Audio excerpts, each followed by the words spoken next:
que poderia trazer um indicador de presença do Estado, né? Intervenção do Estado na economia e, consequentemente, na vida das pessoas, que é a carga tributária. Isso. Só que esse negócio é um negócio mais imutável. É difícil de. O cara chegou, pegou a caneta lá, pô, o Temer. Cara, você não consegue reduzir a carga tributária de uma hora para outra.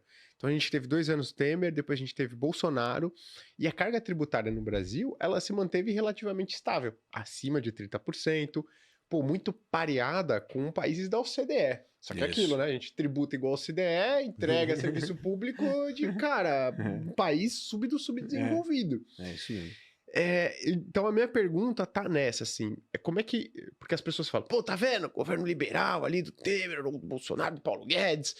Cara, foi ruim. Mas assim, vamos pensar no liberal, no conceito de liberal, que é o cara liberdade menos intervenção do Estado. Dá pra gente dizer que a gente teve 6 anos de governo liberal com uma carga tributária acima de 30% do PIB? Não, não dá. Nós tivemos reformas liberais, mas não um governo totalmente liberal. Então, o que essa reforma liberal fez?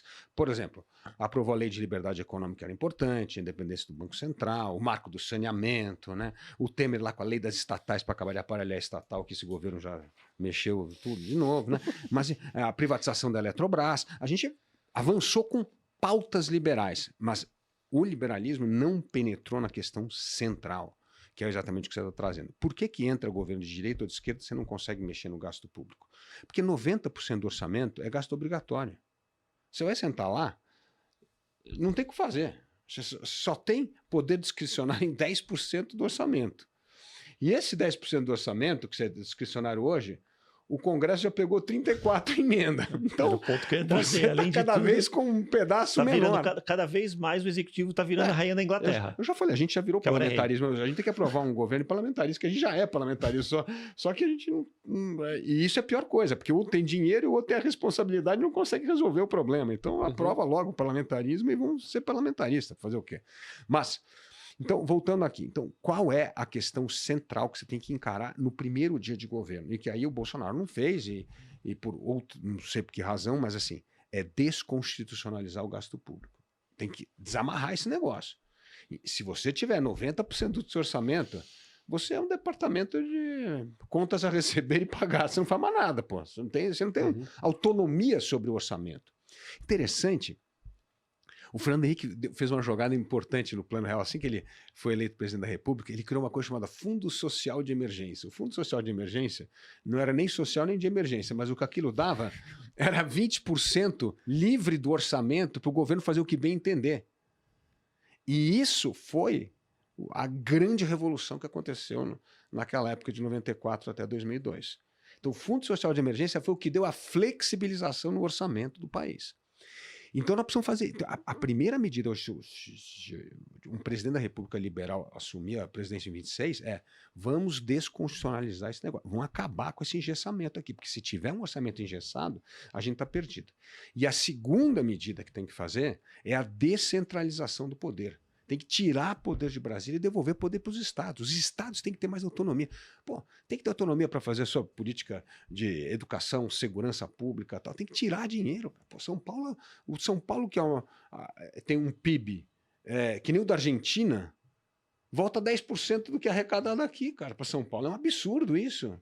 Então precisa ter a responsabilização de políticas públicas com toque. E outra coisa, o que tem que fazer na educação aqui é diferente do que tem que fazer na educação no Piauí, que vai ser outra coisa, no Pará ou em Santa Catarina.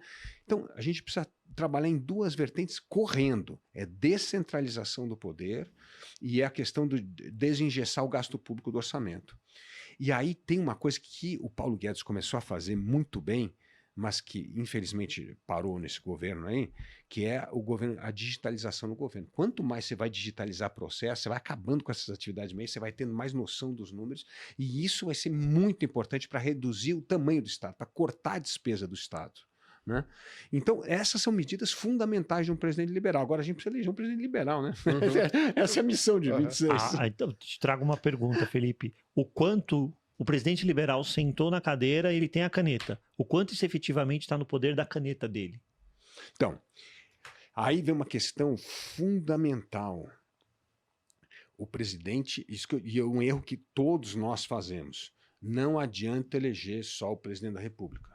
Nós precisamos eleger bancada no Congresso, nós precisamos eleger bons governadores, a gente precisa eleger. Então, assim, 26, todo mundo fica eleição para presidente. Bom, e quem vai ser eleição para governador? Quem é que vai ocupar o Senado? Quem é que vai estar na Câmara? Então, a gente precisa começar a fazer chapa de verdade, chapa de gente que tem essa história. Porque quando você tem essa ideia de Estado, aí você vai ter os votos. Senão você não vai ter.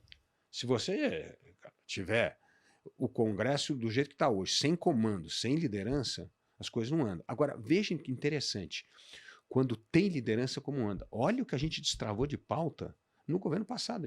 Todas as reformas que eu falei aqui. Quando você imaginou que o Congresso ia votar uma lei de liberdade econômica? Quando você achou que o Congresso ia votar o marco do saneamento básico? Como você acha que o Congresso ia privatizar questões que sempre tinha esse nacionalismo, né, na equação das pessoas? Então, assim, precisa de liderança. Precisa ter um cara que saiba o que vai fazer, mas precisa eleger bancada. Se não eleger bancada, não tem jeito. A resistência vai ser gigantesca.